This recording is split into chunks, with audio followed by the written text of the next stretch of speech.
Hello everyone, Yash Sharma here. चलिए बात कर लेते हैं मंडे जो बड़ा गैप अप हमें एसजीएक्स दिख रहा है, वर्ल्ड मार्केट से दिख रहा है, और जितना भी बड़ा गैप अप हमें शो हो रहा है उसका बियर्स के लिए कैसे फायदा हो सकता है। Big gap up, big opportunities for bear, ये कैसे होगा, क्या होगा, आइए डिटेल में समझते हैं। उसके पहले एक बात समझ लीजिएगा, वीडियो सिर्फ एजुकेशनल पर्पस पे है। आप मेरे पे डिपेंड होके या मेरी बातों में आके आप कॉल पुट, खरीदारी, बिकवाली, मंथली पुट, पोजिशनल पुट, ये मेरे कहने से बाय ना करें। मैं सिर्फ अपना व्यू आपको जाहिर कर रहा हूँ, क्योंकि मुझे जो लगता है वो मैं शेयर करने के लिए फ्रीडम है मुझे इसको करने की, तो मैं कर रहा हूँ मेरे यूट्यूब चैनल पे। आप देख रहे हैं, आप किसी से सलाह लेके भी कर सकते हैं। ठीक है, शुरू करते हैं।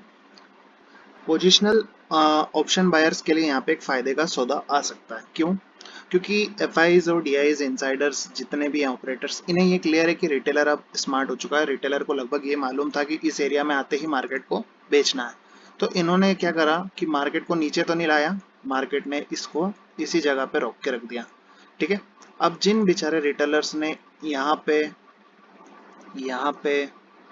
ठीक है, या इस एरिया में कहीं पे भी इसी हफ्ते का, यानी कि वीकली बाइंग जिन्होंने बनाई होगी उनकी तो लंका लग गई होगी। ठीक है, तो इस चीज से हमें डील कैसे करना है और इसका क्या बड़ा बेनिफिट है। इसका सबसे बड़ा बेनिफिट ये है कि अगर मंडे मार्केट बड़ा गैप अप लेता है और इसी तरह से रेंगते रेंगते और थोड़े 500 300 500 पॉइंट की तेजी और कर लेता है, तो आप अगस्त सितंबर के पुट्स में एंट्री बना सकते हैं। देखिए, स्टिल मैं कहूंगा, मेरे व्यू पे मत चलना, मैं कह रहा हूँ कि बना सकते हैं।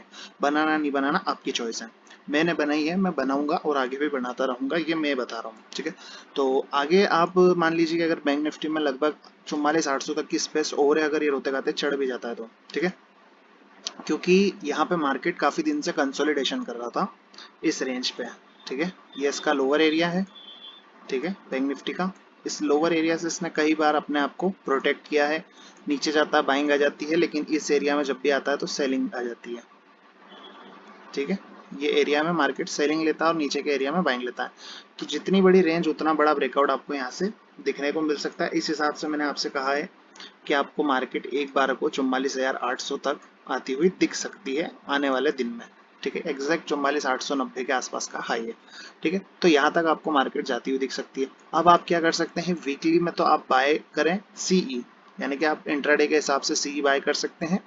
लेकिन अगर आप पोजिशनल जाना चाहते हैं और आप इन एरियाज के पास शॉर्ट करना चाहते हैं मार्केट को, और आप कैप्चर्ड करना चाहते हैं नीचे तक का पूरा मूव, है ना, ये जो भी लोज लगे हैं 42 44 या 39,000 तक के, इन एरियाज के अगर आप यहाँ तक के मार्केट से गेंस लेना चाहते हैं, वो भी पुट साइड, तो आप यहाँ पे सितंबर या अगस्त की पुट बाय कर सकते हैं। लाइट लाइट क्वांटिटी उठाएं, एक एक दो दो उठाएं, फिर आपकी जितनी कैपेसिटी उसके हिसाब से आप उसे ट्रेल कर सकते हैं, है ना। और आपके जो नीचे के इवेंचुअली टारगेट्स रहेंगे, मैं कहता हूँ ओवरऑल मार्केट का व्यू नेगेटिव है। मार्केट आज नहीं 10 दिन बाद गिरे, लेकिन गिरेगा बहुत तेजी से। ठीक है, तो ओवरऑल मार्केट को जाना नीचे है।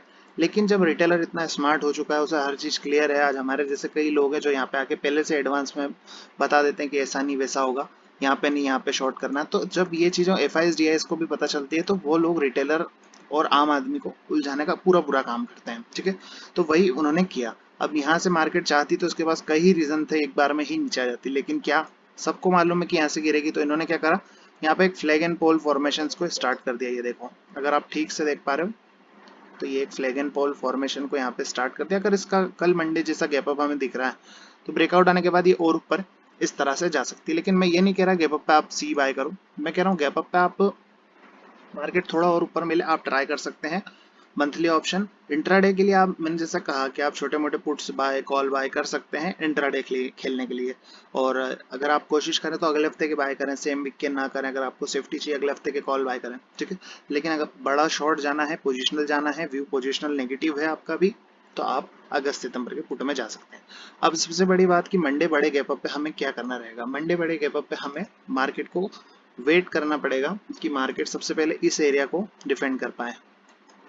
ठीक है, ये एरिया है हमारा 44,410। ठीक है, इसके ऊपर जब मार्केट सस्टेन करेगा खुद को, हो सकता है यहाँ पे खुले हम 44,410 310 के आसपास कहीं हम सस्टेन ना हो पाए और हम वापस गैप भरने के लिए नीचे आ जाएं, तो आप अगर यहाँ सी खरीद लेंगे तो आप फंस जाएंगे।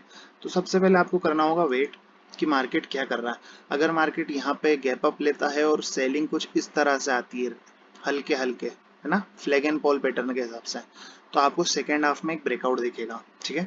लेकिन अगर मार्केट ऊपर ही खुलता है और ऊपर ही सस्टेन करके एक ऊपर का ब्रेकआउट सुबह ही दे देता है, ठीक है, तो ये इसके ऊपर के टारगेट्स करने के बाद ये नीचे धड़ाम धुड़ुम धुड़ुम करते हुए नीचे आने के चांसेस रहेंगे, क्योंकि इसमें अभी इतनी कैपेसिटी अवेलेबिलिटी नहीं है कि इंडिया विक्स इतना डाउन होने के बावजूद ये और ऊपर की तेजी को कर दे, ठीक है। तो अगर फर्स्ट हाफ में गैप अप ओपन होता, गैप अप तो ओपन हो गई लेकिन ऊपर ही ब्रेकआउट देता है, तो सेकेंड हाफ में आपको डाउनफॉल दिखेगा। लेकिन अगर सुबह खुलता ऊपर है और उसके बाद साइडवेज होकर नीचे नीचे जाने लगता है, तो ये एक फ्लैग एंड पोल बन जाएगा और उसके बाद ये एक और ब्रेकआउट सेकेंड हाफ में ऊपर की तरफ दे देगा। अब दोनों कंडीशंस मैंने बता दी, कंडीशन नहीं समझ आई तो वीडियो को 4 बार पीछे घुमा के देख लेना, समझ आ जाएगा। नहीं समझ आता तो फिर आप में कमी है, ठीक है।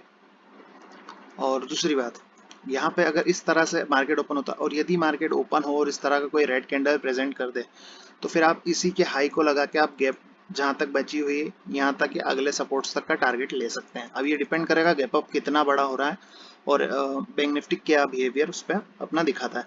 लेकिन हाँ, ये काफ़ी स्ट्रॉन्ग जोन है, यहाँ पे आपको सेलिंग का ट्राई करना चाहिए, वो भी आप मंथली पुट्स में कर सकते हैं, ठीक है। गैप अप के बाद मैंने क्या करना है वो आपको बता रखा है। ओवरऑल हम इस रेंज का ब्रेकआउट देंगे वापस। अगर पहली बार तो रेंज ब्रेकआउट फेल हुआ था, अब की बार सस्टेन होता है, ऊपर निकलता है, तो ये सारे एरियाज आपको देखने को मिलेंगे, ठीक है। अब बात कर लेते हैं निफ्टी की। देखिए ओवरऑल व्यू मेरा डाउन का है, ठीक है, 50 बार यही बात बोलूंगा।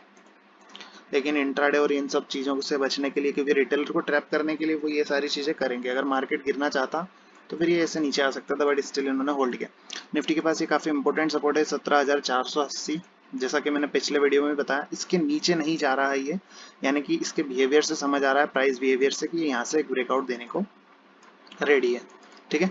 यहाँ पे ये जो पैटर्न बना है इसका हमेशा निफ्टी मोस्टली ब्रेकआउट ही देता है इस तरह से बूम करके।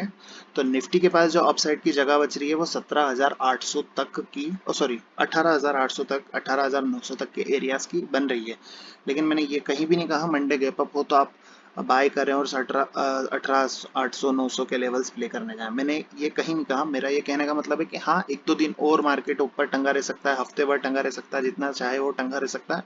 तो इन लेवल्स तक के आने के चांसेस रहेंगे, गैप अप लेके भी आता है तो, ठीक है। बाकी सब प्राइस बिहेवियर पे डिपेंड करेगा कि मंडे किस तरह से ओपन हो रहा है, उसके बाद क्या बिहेवियर रह रहा है। जैसा कि मैंने उसमें बताया बैंक निफ्टी में कि अगर गैप अप लेता है, ठीक है, गैप अप लिया, मान लो यहाँ खुला, तो उसके बाद अगर रेड कैंडल आता है तो इसका हाई लगा के आपको इसके गैप तक का टारगेट लेना है, ठीक है।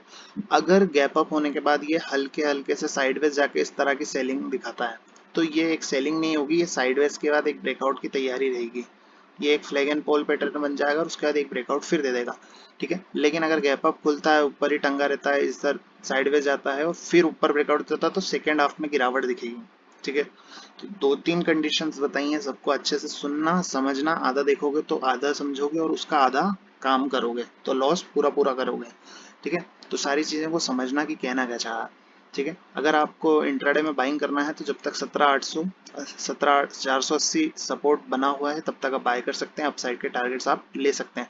अपसाइड के टारगेट्स को लेने में आपको ऑप्शंस को ट्रेल भी करना पड़ेगा, ठीक है। कैसा, मान लो कि 17,480 के आसपास से आपने बाइंग कर रखी है, तो पहले जब अगर वो 17,600-700 आ जाए तो आपका स्टॉप लॉस आप खसका के 17,610 ले आओ, 800 चले जाए 17,710 ले आओ। इस तरह से आपको ट्रेल भी करना पड़ेगा, बुक भी करना पड़ेगा, अदरवाइज किसी एक रेड डंडे में आपकी 12 बज सकती है आपके पैसे की, और इवेंचुअली आप फिर नीचे के कैंडिडेट बन जाएंगे, ठीक है।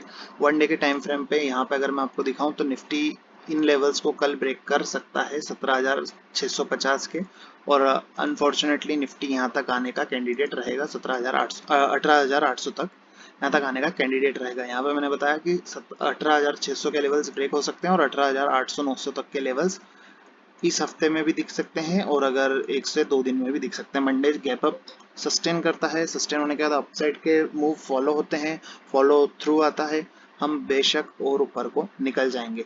लेकिन मैं कह रहा हूँ इन एरियाज में आपको पोजिशनल शॉर्ट का सोचना है, ये एरियाज सही नहीं है सीई बाइंग के लिए, ठीक है। यहाँ पे आपको कई समझदार लोग बता भी रहे होंगे कि यहाँ पे बाय करना है, कब विथ हैंडल है, ब्ला ब्ला ब्ला, जो भी है होगा भाई, कब विथ हैंडल डंडा अंडा सब होगा, लेकिन हमें नहीं खरीदना, हमें शौक नहीं है इसको खरीदने का। हमें यहाँ पे सेलिंग का सोचना है, क्योंकि जून मंथ आ गया है और जून मंथ में थोड़े डाउनफॉल्स आपको भी आते हुए दिखना स्टार्ट हो जाएंगे। तो इवेंचुअली आपको शॉर्ट का व्यू लेना है तो पोजिशनल लें, अगस्त सितंबर के पुट या अक्टूबर जो भी आपको जितना आगे का मिले वहां के लें, ठीक है। और इंट्राडे में आप बाय कर सकते हैं, वो भी लेवल्स के ब्रेक होने के बाद। यस नाम से मेरा फ्री टेलीग्राम चैनल है, इस पर मैंने सभी ज़रूरी अपडेट्स देता हूँ। मर्जी हो तो आपकी सब्सक्राइब करें, नहीं हो तो बिल्कुल ना करें। ठीक है, तो ये सारी पॉसिबिलिटीज़ हैं और मेरे पे डिपेंड होकर काम ना करें, मैं तो साफ कह रहा हूँ, क्योंकि मैं समझाऊंगा क्या, आप समझोगे क्या और करोगे उसका भी कुछ उल्टा ही। तो मैं सिर्फ अपना व्यू दे रहा हूँ, तो व्यू के हिसाब से आपको सही लगे तो करो, नहीं लगे तो मत करो। ठीक है।